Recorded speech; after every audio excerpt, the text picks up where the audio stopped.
Maraming salamat po sa walang sawang suporta sa ating munting channel Mitsuki Official. Pa-donate po sana via GCash. Mga master salamat. Huwag po sanang i-escape ang ads natin mga master salamat. Paki-like, share and subscribe. Maraming salamat and God bless. Kabanata 3131. Hinayla silang dalawa ni Alex at tinanong, nasaan ang anak ko? Natigilan sandali ang isa sa mga lalaki bago siya nagtanong, Panginoong Santo, nagtatanong ka ba tungkol sa iyong nakatatandang anak na babae o sa nakababata? Nagulat si Alex saglit. Ilang anak ang mayroon ako sa lugar na ito. Iniunat ng lalaking iyon ang dalawang daliri. 2. Isinilang ni Lena Rivers ang nakababatang anak na babae noong nakaraan.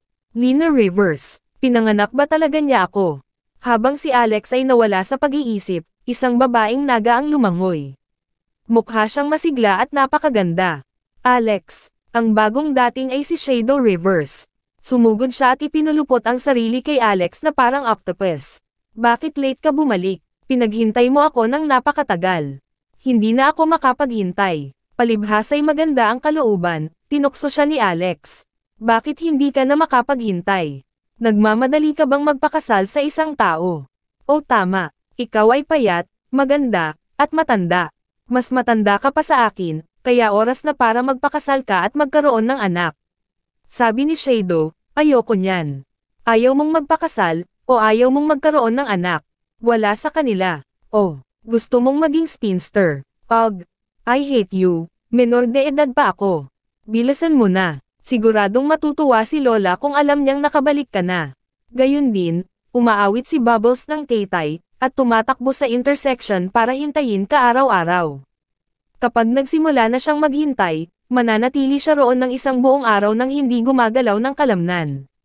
Nalungkot ang lahat nang makita ang kaawa-awang batang babae na iyon. Nang marinig iyon ni Alex, agad siyang nakaramdam ng bukol sa kanyang lalamunan, at ang mainit na likido ay gamulong mula sa kanyang mga mata. Binitawan niya si Shadow. Mabilis siyang pumikit at pumasok sa loob. Ang palasyong ito sa ilalim ng dagat ay may force field na maaaring maghiwalay ng tubig dagat, kaya ang kapaligiran sa loob ay talagang katulad ng sa lupa. Habang si Alex ay nahiwalay sa tabing ng tubig bago siya pumasok dito, nakita niya ang isang maliit na batang babae na nakaupo ng patayo sa isang bangko sa intersection. Nakatingin siya sa gate, tahimik, parang maliit na estatwa. Mga bubbles ko. Tumayo si Alex sa harap ng tabing ng tubig at tiningnan ang maliit, malungkot na figure habang hindi naririnig ang pag-iyak. Marahil ito ay dahil sa intuition mula sa koneksyon ng dugo o ang malakas na paniniwala na ang dugo ay mas makapal kaysa sa tubig. Ang maliit na batang babae ay biglang itinaas ang kanyang ulo at tumayo. Nakita niya ang isang lalaki na nakatayo sa intersection sa pamamagitan ng tabing ng tubig. Ikaw ba yan, Dad? Whoosh! Isang figure ng lalaki ang dumaan sa tabing ng tubig. Nakilala niya ang lalaking ito. Siya ang tiyuhin na nakaitim ang mukha na laging nakabantay sa intersection. Ang tiyuhin na itim ang mukha ay isang disenteng tao. Madalas niya itong binibigyan ng pagkain at sinasamahan sa paghihintay sa kanyang ama, ngunit hindi niya ito ama. Sumenya sa kanya ang tiyuhin na nakaitim ang mukha. Sumili ang ngiti sa kanyang itim na mukha.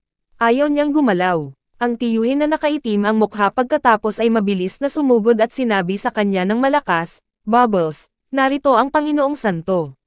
Nandito na ang ama na hinihintay mo. Dumating ang tatay mo para sunduin ka. Naghinala siya na naghahalusinate na naman siya. Sobrang namiss niya ang kanyang ama. Whoosh! Bumukas muli ang tabing ng tubig. Sa pagkakataong ito, lumitaw ang isang gwapong lalaki. Siya yun. Siya ito. Siya ang aking ama. Agad na tumulo ang luha sa kanyang mukha. Mga bula. Tatay. Tatay. Sigaw ng batang babae habang nagmamadaling lumapit. Niyakap ni Alex ang dalaga, na sumugod at tinaas ito. Dad, nandito ka na rin sa wakas. Napahikbi siya. I'm so sorry for being late. Pinaghintay kita ng napakatagal, at tumangkad ka na. Kabanata 3132. Naalala pa ni Alex na, tatay, lang ang matatawag sa kanya ni Bubbles bago siya umalis sa lihim na kaharian na ito. Pero ngayon, nakakapagsalita na siya ng maayos. Nasa bewang niya rin ang taas niya. Nagagawa pa niyang magparamdam sa mga tao sa kanya. Di nagtagal, si Lena, na nakatanggap ng balita, ay lumabas ng palasyo habang hawak ang isa pang maliit na sanggol na nakatali sa isang lampin. Napatulala na tumingin si Alex kay Lena habang nakayakap si Angel. Nagkaroon talaga siya ng isa pang anak.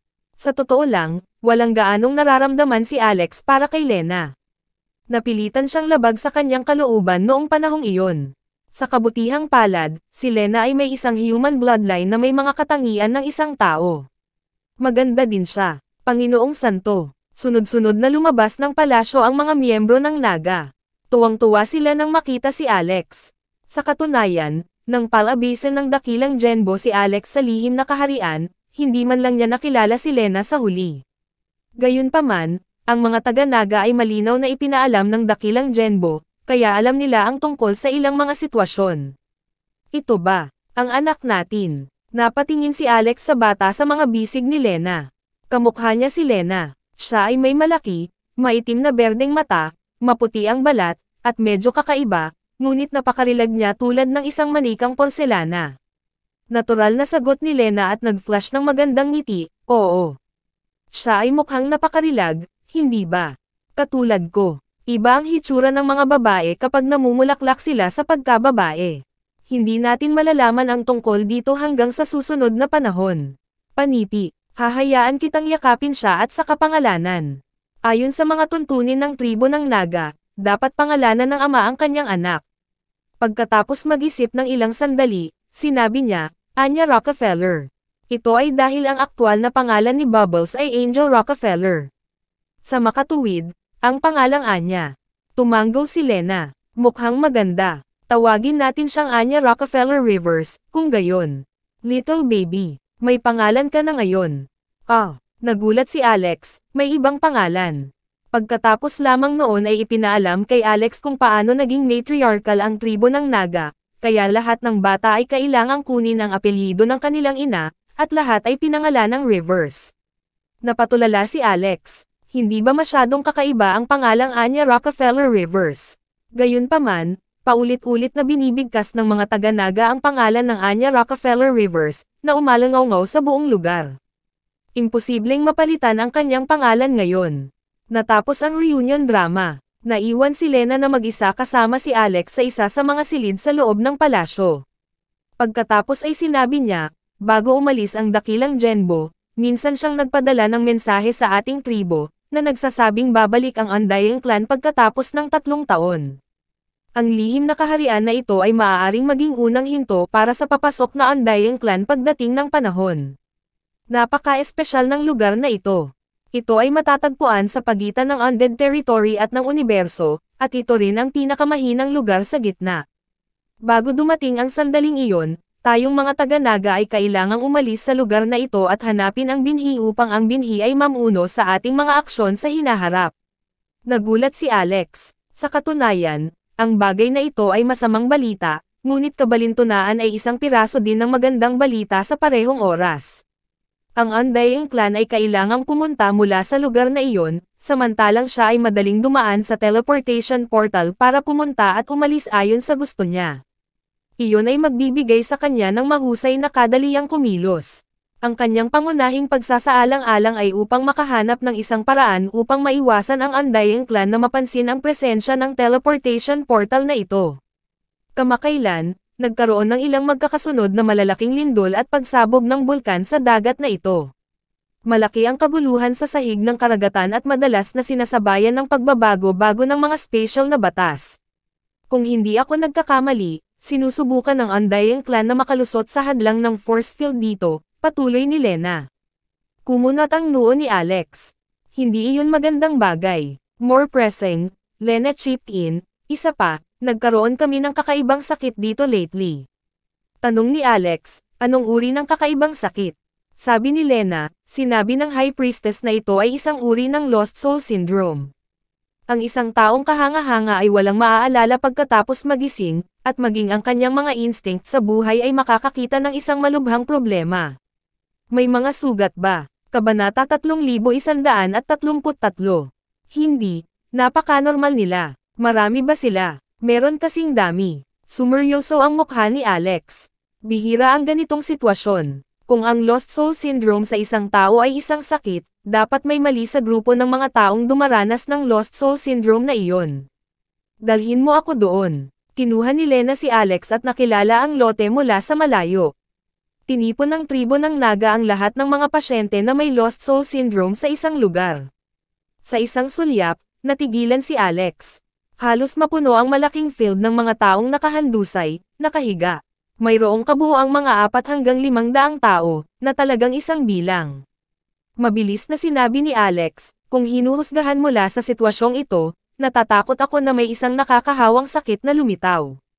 Malamang na hindi ito isang uri ng Lost Soul Syndrome.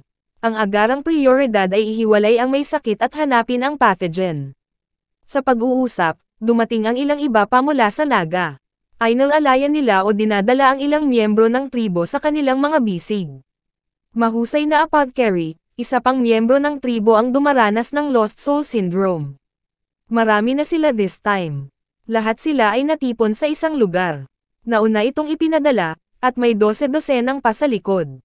May nagtanong, mahusay na apothecary, magagamot ba ang sakit na ito? Mahigit 10 araw nang nagsisinungaling ang aking ama na walang tugon. Hindi siya mananatiling walang malay, di ba? Ang dakilang apothecary ng lugar na ito ay isang matandang Naga na may puting buhok at balbas. Pagtingin sa mga pasyenteng ito, napabuntong hininga siya. Hindi ko rin alam. Ito ang unang pagkakataon sa aking buhay na nakatagpo ng kakaibang sakit na ito. Sinubukan ko ang lahat ng uri ng pamamaraan, ngunit ngayon, maaari lamang silang magbitiw sa kanilang mga sarili sa kanilang kapalaran. Labis na nadismaya ang mga miyembro ng tribo. Noon lang napansin ng dakilang apothecary na iyon sina Alex at Lena. Lumapit siya at binati sila. Panginoong Santo, Ginang. Noong una, si Lena ay isang punong nayon, ngunit ngayon alam na ng lahat na ipinanganak niya ang Panginoong Santo ng isang bata. Isa pa, babae ang batang iyon. Sa pagkakataong iyon, matayog ang kanyang katayuan. Noong una ay nais ni Alex na sabihin sa kanya na bigyang pansin ang pag-iwas sa virus at ihiwalay ang mga pasyente upang pagalingin sila. Gayunpaman, natuklasan niya na maliban sa mahusay na apothecary, maraming mga taong tulad ng apprentice ang lumakad sa gitna ng karamihan at nag-aalaga sa mga pasyente.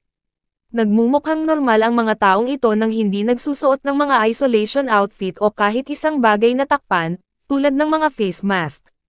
Ito ay nadama na hindi karaniwan at off. Kung ito ay talagang nakakahawang sakit, ang mga taong ito ay malinaw na ang unang mahawan. Tumulong na ba kayo sa paggagamot sa mga pasyente dito simula nang lumitaw ang Lost Soul Syndrome?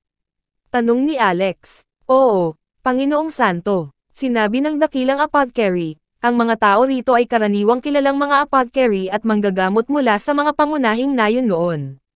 Kalahating buwan na silang nandito mula nang lumitaw ang ika-20 pasyenteng Lost Soul Syndrome. Tanong ni Alex, nahawa na ba kayo? Umiling ang dakilang apothecary. Naghinala ako na ito ay isang nakakahawang sakit sa una, ngunit malinaw na, ito ay hindi. Pwede ko bang tingnan ang mga pasyente? Siyempre, kaya mo. Si Alex ay random na pumili ng isang matipunong Naga at sinuri siya sa pamamagitan ng third eye. Dahil dito, natagpuan niya na ang taong Naga na ito ay napakalusog na may pantay na paghinga at malakas na tibok ng puso. Hindi naman siya mukhang may sakit. Ang problema ng Lost Soul Syndrome ay malamang na nasa loob ng kaluluwa, tama ba? May isang paraan sa Ultimate Book of Medicine na tinatawag na soul calling. Gumuhit si Alex ng anteng-anteng sa katawan ng taong Naga na ito gamit ang kanyang dugo bilang medium. Gusto niyang tawagan ang kanyang kaluluwa para malaman kung ano ang nangyayari. Gayunpaman, nabigo siyang tawagan ang kanyang kaluluwa pagkatapos ng mahabang panahon. Tanong ni Lena, mahirap ba?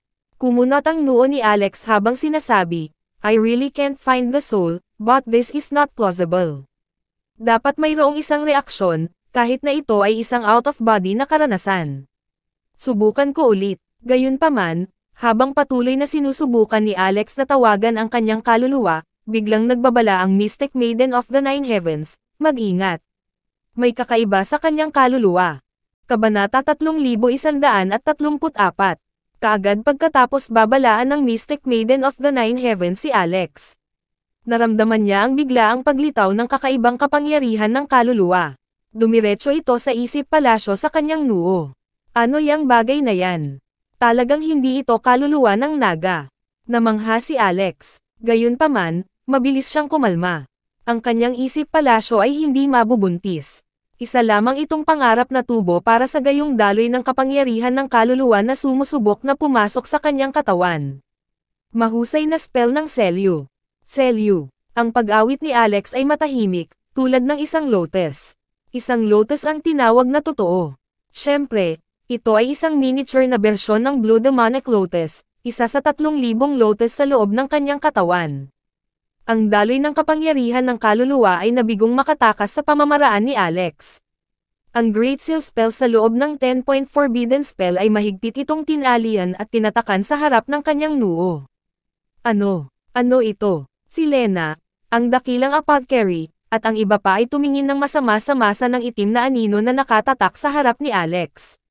Hindi nila ito napansin noong una, ngunit nakita nila ito pagkatapos itong mabuklad. Ang video na ito ay edited by Herban TV.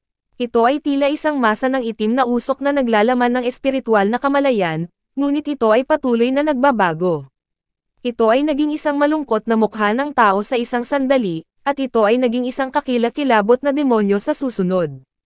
Ibinuka nito ang bibig at tumili habang nakatitig kay Alex.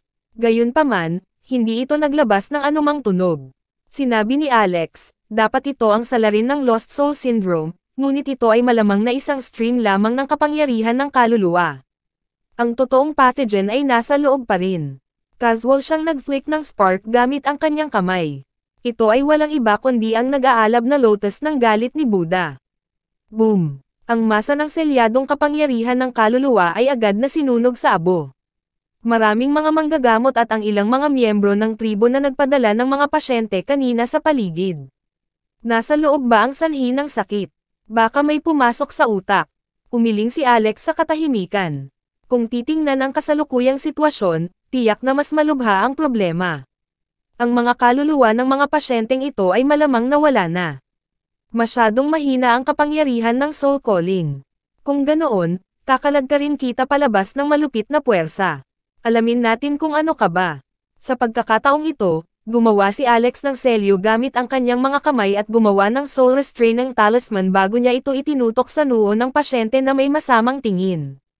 Gayunpaman, kasabay nito, biglang binuksan ng pasyente ang kanyang mga mata. Gising na siya. Gising na siya. Malalim ang Panginoong Santo. Gising na siya sa sandaling pumasok si Lord Saint. Nakangiting bulalas ng dalawang taga-naga habang pinupuri si Alex. Gayunpaman, alam ni Alex na hindi tama ang sitwasyon. Ang kaluluwa ng pasyente ay hindi pilit na kinaladkad palabas, ngunit may isang bagay sa kanyang isip na palasyo ang biglang nagising mula sa isang natutulog na estado. Iba rin ang itsura ng mga nakabukas na mata na iyon. Ang mga naga ay may dalawang uri ng kulay ng mata. Ang kanilang mga mata ay berde sa isang mapayapang estado, samantalang sila ay may mga pulang mata sa isang estado ng labanan. Gayunpaman, ang nakabukas na mga mata ng naga na ito ay ganap na itim na walang sklera. Mag-ingat ka, nakabantay si Alex. Pagkatapos sumigaw ni Alex, ang pasyenteng naga na iyon ay biglang nagtuwid ng kanyang katawan at marahas na nilaslas ang leeg ni Alex gamit ang matutulis na mga kuko na lumabas. Whoosh! Hinawakan ni Alex ang kanyang palso sa isang iglap, at ilang mga naga ang humagulgol. Mayroon ka bang death wish para sa pag-atake sa Panginoong Santo? Gayunpaman, sa susunod na segundo, ibinuka ng pasyente ang kanyang bibig. Isang dila na tila isang matalas na espada na nakatutok mismo sa noo ni Alex.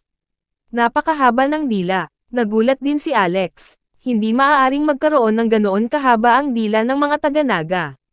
Nagmamadali niya itong iniwasan. Matapos iwasan ito sa isang makitid na miss, naamoy niya ang napakabahong amoy, na halos masuffocate siya.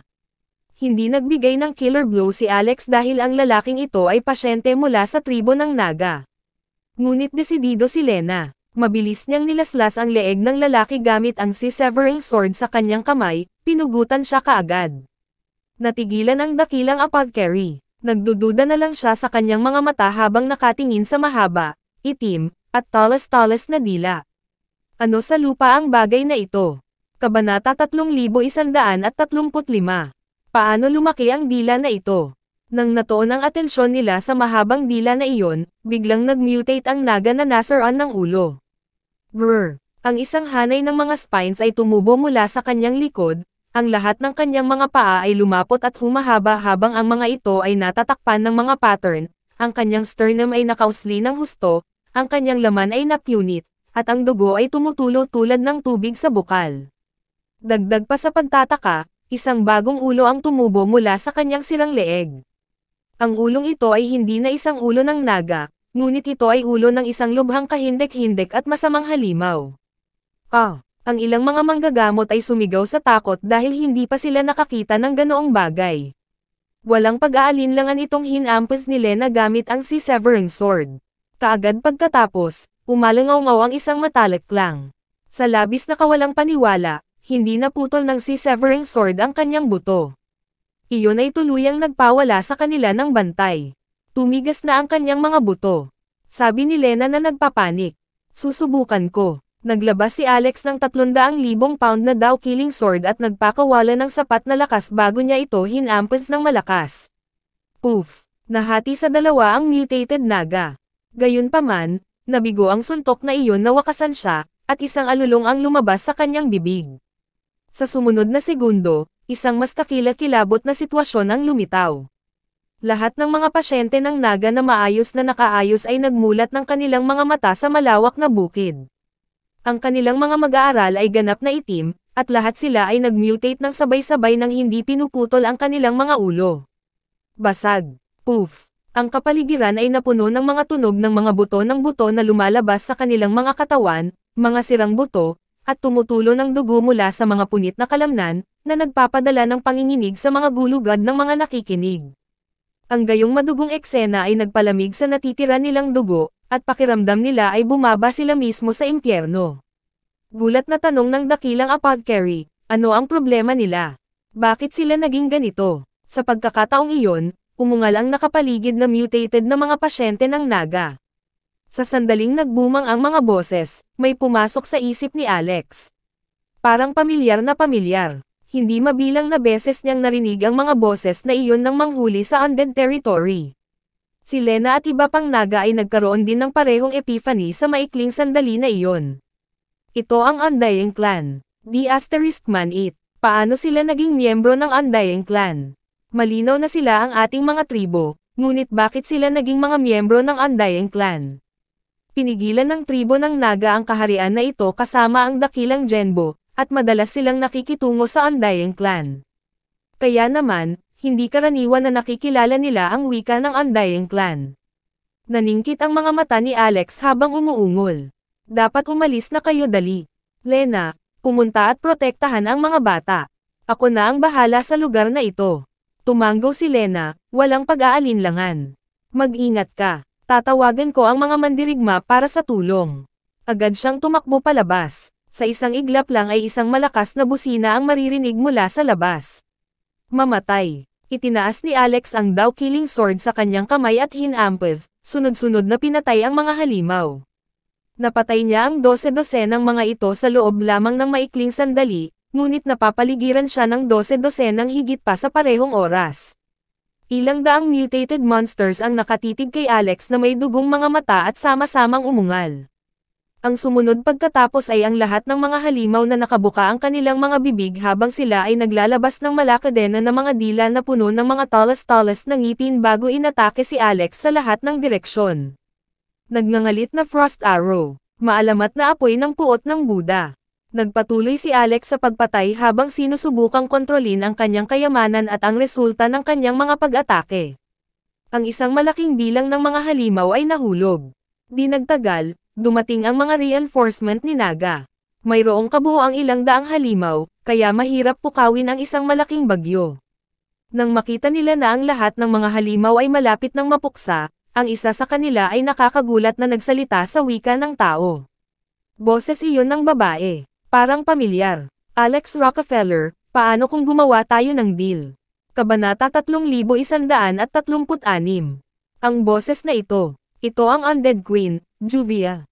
Nagulat si Alex. Hindi niya inaasahan na magpapakita ang reyna na ito sa ganoong lugar. Lalo siyang nagulat nang malaman nito ang pangalan niya. Naalala niya na hindi binanggit ng Great Genbo ang kanyang pangalan sa huling pagkikita nila. Hiso, paano niya nalaman? Ikaw ang Undead Queen, Juvia. Paano mo nalaman ang pangalan ko? Ganun ba kahirap malaman ang pangalan mo? Nagsalita ang Undead Queen. Siya ay kumukuha ng anyo ng isang napakarilag na babae kaya ang kanyang boses ay natural na nagbago upang umangkop din sa kanyang hitsura. Sa kabila nito, pinanatili niya ang kanyang sariling boses, na isang kasanayan. Hindi lang pangalan mo ang alam ko, marami din akong alam tungkol sa'yo. Malamig na tumawa si Alex. Ano, hindi ka naniniwala sa akin? Tanong niya. Sa totoo lang, ayoko. Fine, hayaan mong sabihin ko sa iyo ang ilang impormasyon na nakuha ko. May anak kang nakatira dito, Bubbles. Tama, hey, kakaibang pangalan. Napangisi si Alex. Ang bawat undead ba ay pareho sa iyo? Tanong ni Juvia. Ano ang ibig mong sabihin? Sumagot si Alex, sila ba ay kasing baliw mo? Si Juvia ay halatang natigilan, pagkatapos ay tumawa ng malakas. Ito ay napakaraming taon, ngunit wala pa akong sino mang naglalarawan sa akin ng pang-uri na iyon. Ikaw ang unang gumawa nito. Sa tingin mo ba napakababaw lang ng impormasyon tungkol sa iyo ang alam ko? Sa tingin mo ba nakuha ko ang background mo sa mga walang kwentang sirena na ito? Hindi ba? Tumawa si Juvia, saka dahan-daang nagsalita. Alex Rockefeller, anak ni na Brittany at William Rockefeller. Mayroon kang asawa, si Dorothy Essex, na nagsilang ng iyong quadruplets, Spring, Summer, Autumn, at Winter. Ang isa mo pang anak na babae, si Bubbles, ay ang iyong mahal na anak sa isa pang babae na nagngangalang Dia Stormer. Habang patuloy na inilista ni Juvia ang naturang impormasyon, naramdaman ni Alex ang panginginig ng kanyang buong katawan. Ang Undead Queen na ito ay talagang nakakakuha ng mga tumpak na detalye tungkol sa akin. Paano niya nalaman? So, naniniwala ka na ba sa akin ngayon? Hindi sumagot si Alex sa tanong na iyon. Sa halip, huminga siya ng malalim at nagtanong, paano mo nalaman ang lahat ng ito? Napangiti si Juvia. I have my ways. Kaya handa ka bang makipag-deal sa akin ngayon? Buong puso kong ipinapangako sa iyo na hindi ito isang scam, at hindi ka magdurusa ng anumang pagkalugi. Anong deal? Sumunod ka sa akin, at ibibigay ko sa iyo ang lahat ng gusto mo. Nang marinig ang imbitasyon niya, natigilan si Alex. Sabayan ka, para saan man. Sumagot ang Undead Queen, sumunod ka sa akin, at gagawin kitang pangalawa sa pinakamakapangyarihang nilalang sa mundong ito. Tanong ni Alex, pangalawa. Sa ilalim ba kita? Sinabi ng Undead Queen, tama. Ngumiti ng nakakaloko si Alex. Hindi ko gusto ang nasa ilalim, pero gusto kong ako ang nasa ibabaw mo. Napabuntong hininga ang Undead Queen. Anong malaking usapan, pero kaya mo ba talaga iyon? Malamang, noong huli kitang nakita, hindi ka ganoon kalaki. Tiyak na sapat na ang dalawang kamay para hawakan ka. Natahimik ang Undead Queen. Siya ay nagsasalita tungkol sa katayuan, ngunit si Alex ay nagsasalita tungkol sa ilang mga posisyon. Siya ay literal na iniinsulto siya sa layunin, paalitang haras sa kanya kahit na. Bigla siyang nagtaas ng boses. Maniniwala ka ba sa akin kapag sinabi kong kaya kong patayin ang asawa at mga anak mo, basta pag-iisipan ko? Hindi na muling sumagot si Alex. Nagpatuloy ang Undead Queen, pero handa akong bigyan ka ng pagkakataon. Maging isang alamat sa pamamagitan ng pagsali sa aming angkan, at hindi ko sasaktan ang sinuman sa iyong mga kaibigan at pamilya. Bukod dito, maipapakita ko sa iyo ang isang tunay na makapangyarihang mundo at ang universo. Kung ikukumpara doon, ang iyong universo ay masyadong mahina.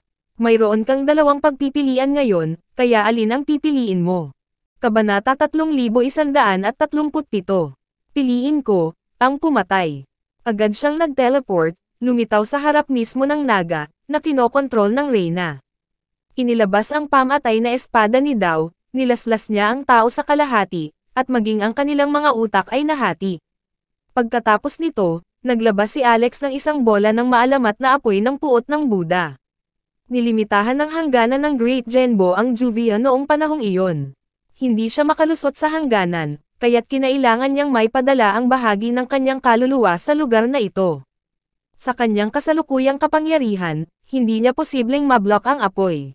Pagsisisihan mo ito, Alex Rockefeller. Sumigaw ang Undead Queen bago siya nawala. Ang video na ito ay edited by Herban TV. Mamamatay ka na, kaya itigil mo na ang kalokohan. Sa tingin mo ba hindi ko makikita ang mga kasinungalingan mo, scammer ka? Paf! Ang nahati na kaluluwa ng Undead Queen ay naglaho. Sa sandaling iyon, galit na galit si Juvia, na sinumpa si Alex pabalik sa teritoryo ng Undead. Nagalit lang siya. Ang Undead Clan ay hindi nagpahinga sa buong oras na ito, sinusubukang sakupin ang piitan na ito gamit ang lahat ng paraan na maiisip nila. Ang piitan na ito ay masyadong mahalaga sa kanila. Ito ang kanilang tulay, na nagbibigay sa kanila ng puwang upang salakayin at ipagtanggol ang kanilang sarili. Magiging medyo mahirap kung nawala sila sa piitan. Higit sa lahat, masyado silang nag-aksaya ng oras. Sa pagkakataong ito, kailangan nilang maghanda ng maaga upang magpadala sa isang grupo ng mga undead na kaluluwa, umaasa na makontrol ang ilang naga at makalusot sa tribo. Sa kanilang tulong, matagumpay nilang mabubuksan ang hangganan. Sa kabila nito, ginulo ni Alex ang lahat ng kanilang mga plano. Asterisk. Sa kabilang panig, naging ligtas na ang lugar matapos wasakin ang tribong naga, na dating kontrolado ng undead. Gayunpaman, hindi natutuwa si Alex. Masyadong maraming alam ang babae tungkol sa kanya. Isang nakakatakot na bagay na magkaroon ng napakalakas na nilalang na maalala ang tungkol sa kanya dahil pakiramdam niya ay maaari niyang ilagay ang isang kutsilyo sa kanyang leeg anumang oras o banta ang buhay ng kanyang mga mahal sa buhay. Siya ay higit sa kakayahan dahil dati niyang pinatay ang True Martial Sovereign at ang Great Genbo, pagkatapos ay ginulo ang Stormer Sect, ang Rowans, at maging ang universo. Paano niya nalaman? Dahil wala siyang maisip na ideya. Humingi na lamang ng tulong si Alex kay Shelly at sa iba pa, na kasalukuyang nasa palasyo ng kanyang isipan. Napasok ba talaga ng Undead Clan ang Amerika? Ang Undead sa loob ng piitan ay nagulat pabalik sa kanila. Gayunpaman, ang bawat ideya na kanilang iminungkahi ay tinanggihan. Kahit na may mga Undead na naiwan sa piitan, matagal na silang nawalan ng kontak sa kanilang angkan, nakalimutan pa. Bukod dito, sa pagtingin sa kanilang sitwasyon, hindi sila maaaring magpadala ng anumang impormasyon tungkol sa Amerika sa Undead Queen. Sinabi ni Shelly, posible kaya na ang Undead Queen ay nakakuha ng ilang impormasyon mula sa isang partikular na tao. At ang taong ito mismo ay nasa Amerika ngayon, kung saan maaaring maging malapit sila sa iyo. Spesipikong tao, gumamit ng isang tiyak na paraan. Maaaring gumamit siya ng ilang uri ng media, tulad ng hateng kaluluwa o dugo. Agad nitong naalala si Alex ng isang bagay. Si Cheryl naman. Nang sinusubukan ni Cheryl na pagalingin ang isang grupo ng mga taong Nalasan, sinubukan niya mismo ang lason upang makahanap ng lunas. Noong panahong iyon, mayroon silang isang uri ng dugo sa kanilang pag-aari. Ilang sandali pa, maraming kakaibang nangyari kay Cheryl. Nang walang anumang pagsasanay, ang kanyang antas ng paglilinang sa paanuman ay makabuluhang bumuti. Bukod dito, binanggit din niya na nakasaksi rin siya ng mga kakaibang senaryo. Sabi ng Mystic Maiden, "Now that you mention it, I think I understand now." Ang relasyon ng Undead Queen kay Cheryl ay tinatawag na bloodbound. Sa pamamaraang iyon, maaari nilang ipagpalat ang kanilang pananaw. Kaya't ang Undead Queen ay maaaring malaman ang marami tungkol sa iyo sa pamamagitan niya. Sa kabilang banda, makikita rin ni Cheryl ang mga mata ng Reyna at malalaman kung ano ang kanyang ginagawa. Kabanata 3138. Sa isiping ito, agad na tumalon si Alex. Ayon sa kanilang teorya, nangangahulugan ito na ang Undead Queen ay tumitingin sa kanya at sa Amerika sa pamamagitan ni Cheryl. Kahit na hindi niya makontrol si Cheryl, nakamit pa rin niya ang kanyang layunin. Nakakuha siya ng maraming impormasyon sa pamamagitan ng mga mata at tenga ni Cheryl. Higit sa lahat, ang Earth ay napuno na ngayon ng advanced na teknolohiya. Kahit sino ay maaaring maghanap ng anumang bagay na gusto nilang malaman sa internet. Kung ang Undead Queen ay inilakip ang kanyang mga pandama kay Cheryl, kung gayon ay magiging isang malaking problema iyon. Makakatulong kaya itong bloodbound sa Reyna na ganap na makontrol si Cheryl. O kahit na ay project ang sarili sa mundong ito sa pamamagitan niya.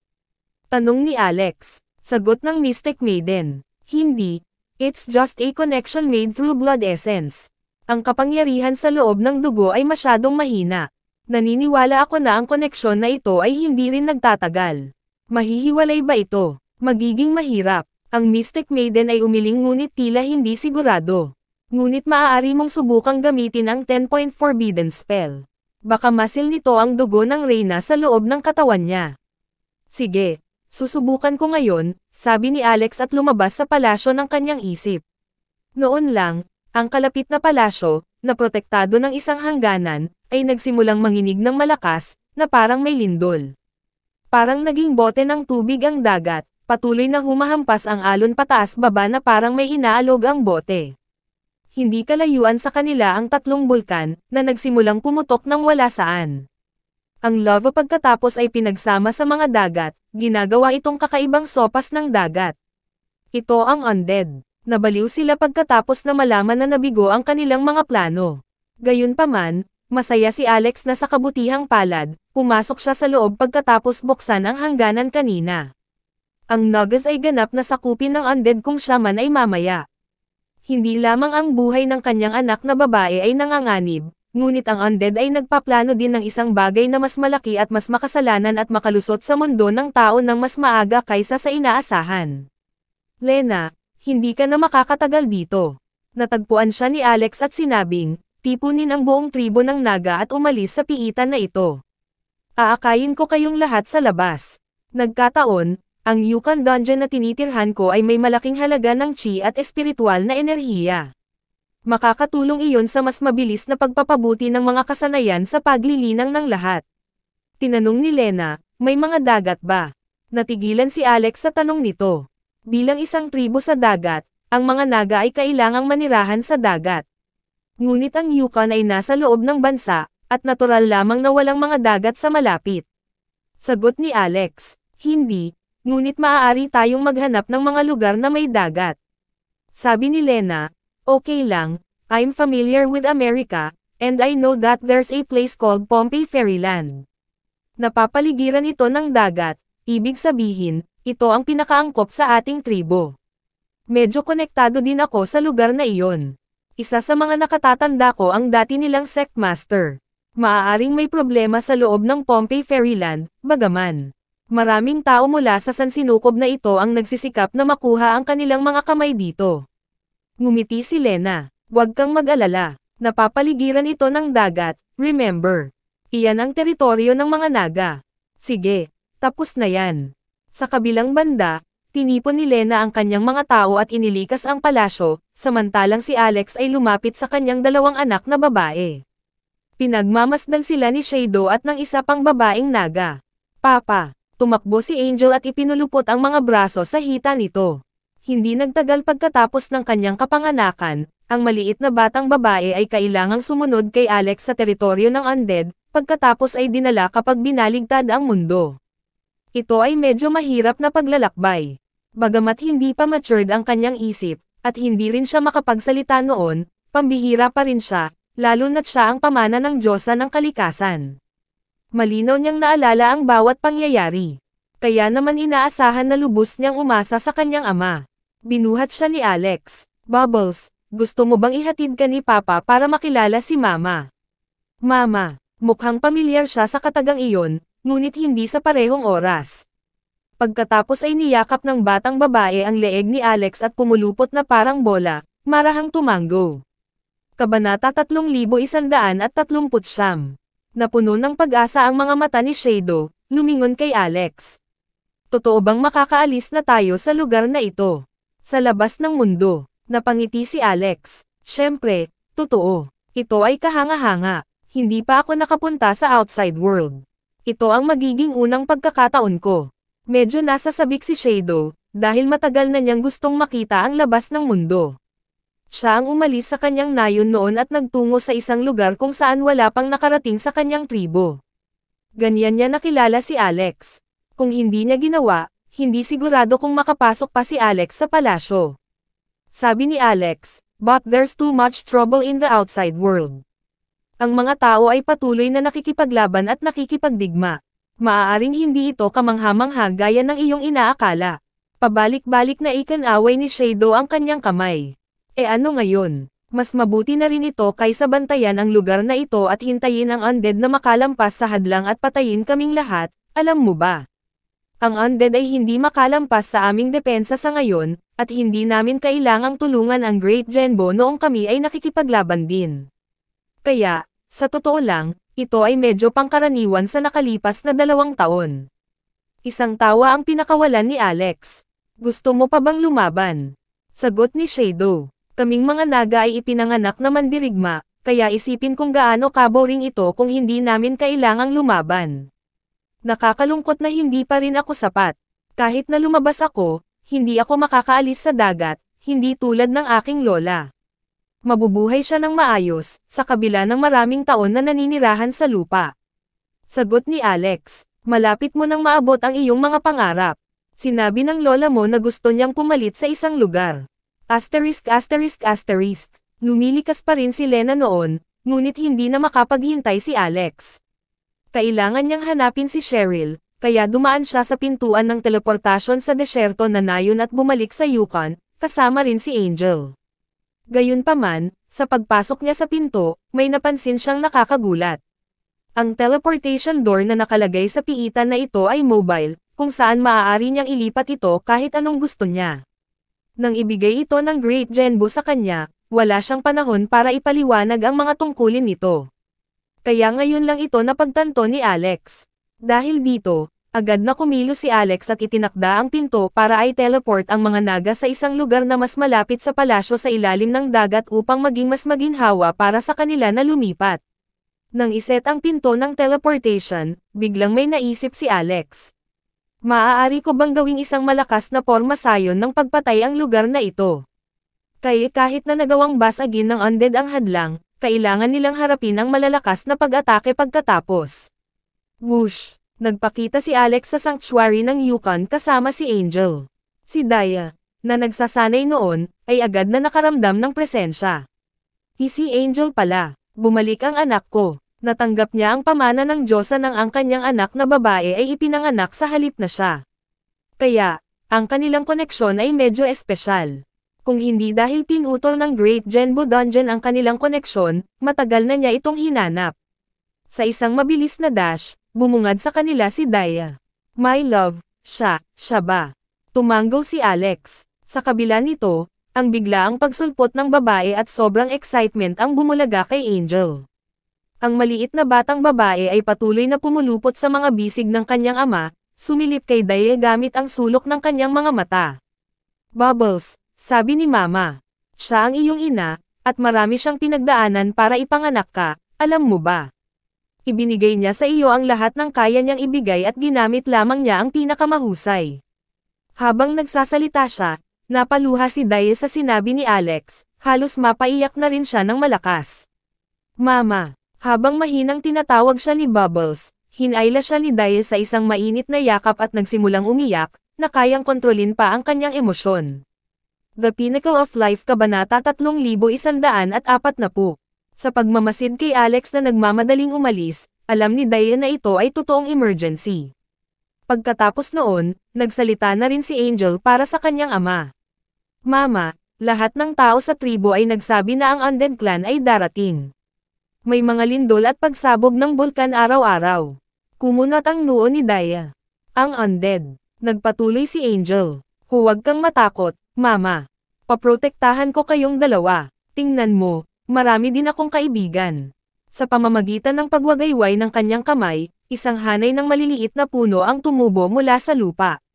Pagkatapos ay binunot nila ang kanilang mga sarili at naging maliliit na puno, na nakapalibot sa dalawa bilang proteksyon. Gayunpaman, ang mga punong ito ay hindi matangkad, mas mataas lamang ng ilang pulgada kaysa sa batang babae mismo. Ngumiti si Daya. Okay, si Mama ay kailangang umasa sa proteksyon ng aking munting anghel. Hindi ako maliit na angel. Ako ay maliit na Bubbles. Nang marinig ito, natahimik si Daya dahil sa pagkadismaya. Grave ang tanga ng papa mo. Asterisk. Nagsalita si Alex. Daya. Ipakita mo muna ang anak natin. Kailangan kong hanapin si Cheryl. Bahagyang nalungkot si Daya. Ang aming pamilya ay literal na nagsasama-sama, ngunit maghahanap ka na ngayon ng ibang babae. Hindi pwede. Sagot ni Alex. Ito ay talagang mahalaga. Si Cheryl ay may kaugnayan sa Undead Queen sa ilang paraan. Nilabanan ko pa ang Reyna ngayon lang. Hindi makapaniwalang sigaw ni Daya. Nagbibiro ka, tama. Kabanata 3140. Noong panahong iyon, nakaupo si Juvia sa isang mataas na trono sa teritoryo ng Undead. May 4 na maayos na hanay ng mga nakatataas sa harap niya, na mukhang katulad ng Royal Assembly noong sinaunang panahon. Kanina pa, nagtipon sila sa naturang pagpupulong nang hindi rin nila mabuksan ang hangganan. Kaya naman, pinagsama-sama nila ang kanilang mga isipan at naisip ang magpadala ng mga kaluluwa upang hanapin ang kontrolin ang Nuggets upang buksan ang hangganan ng Great Genbo mula sa loob. Ngunit ngayon, ang kanilang plano ay lubos na nasira, at ang buong tribo ng Naga ay nag-migrate. Naramdaman nila na wala ni isa sa kanila ang naiwan sa mga dingding ng hangganan. Damn it! Ang taong Alex na iyon ay nararapat na mabulok sa impyerno. Dahil din sa kanya kaya ang hangganan ng maldita na matandang pagong ay hamarang sa atin ng napakatagal. At ngayon, nabigo niya ang aming mahusay na plano.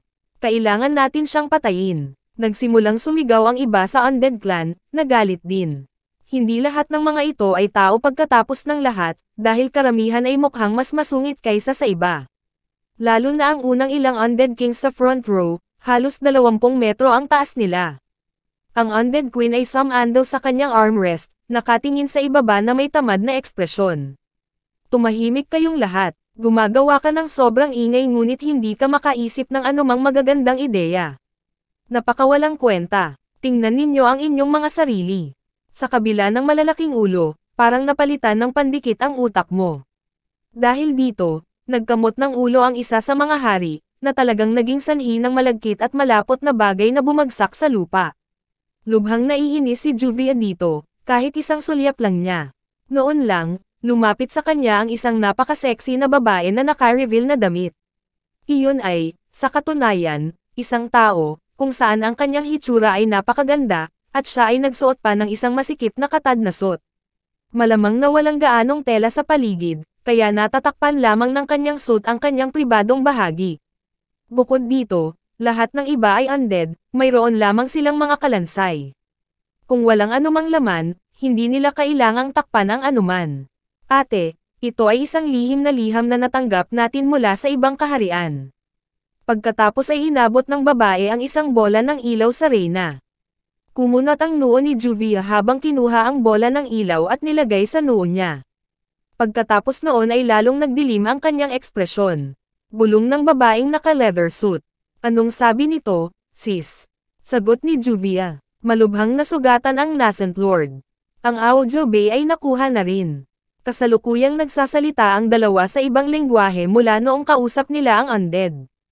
Ha? Paano nangyari iyon? Pwede pa ba tayong bumalik noon? Kung hindi natin kayang sakupin ang sansinukob na ito, ang lahat ng ito ay pag-iisip. Kung gusto nating bumalik, hindi na tayo mag-aaksaya ng oras.